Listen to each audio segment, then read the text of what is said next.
গ্রামের নাম শালবাগান। গ্রামের শেষে ছিল বড় আমবাগানটা। বর্ষা এলেই কাঁচা আম ঝরত, আর সেই আম কুড়াত শিউলি। সে আম কুড়িয়ে বাজারে বিক্রি করত মায়ের ওষুধের টাকার জন্য। একদিন আমবাগানে দেখা হলো নীলুর সঙ্গে। নীলু শহরে কাজ করে ছুটিতে গ্রামে এসেছে দাদার কাছে। শিউলির আমের ঝুড়ি উল্টে পড়ে গেলে নীলু চুপচাপ সব আম কুড়িয়ে দিল। কোনো নাম জানা হলো না, শুধু চোখে চোখে একটা নীরব হাসি। এরপর প্রায়ই দেখা হতো। নীলু বই পড়ত আমগাছের নিচে, আর শিউলি আম কুড়াত। কথা হতো কম, কিন্তু প্রতিদিন যাওয়ার আগে নীলু বলত, খেয়াল রেখো গু। ছুটি শেষ হয়ে নীলু শহরে ফিরে গেল। শিউলি ভেবেছিল গল্পটা এখানেই শেষ। কিন্তু কয়েক মাস পর সে দেখল আমবাগানে নতুন চারা লাগানো হচ্ছে। নীলু ফিরে এসেছে।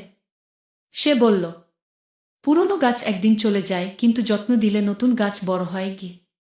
কয়েক বছর পর সেই চারাগুলো আমে ভরে গেল।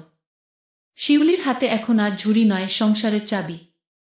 আমবাগানের ছায়ে দাঁড়িয়ে নীলু একদিন বলল, এই ভালোবাসাটা আমের মতো শান্ত, মিষ্টি, আর সময় নিয়ে পাকে গু।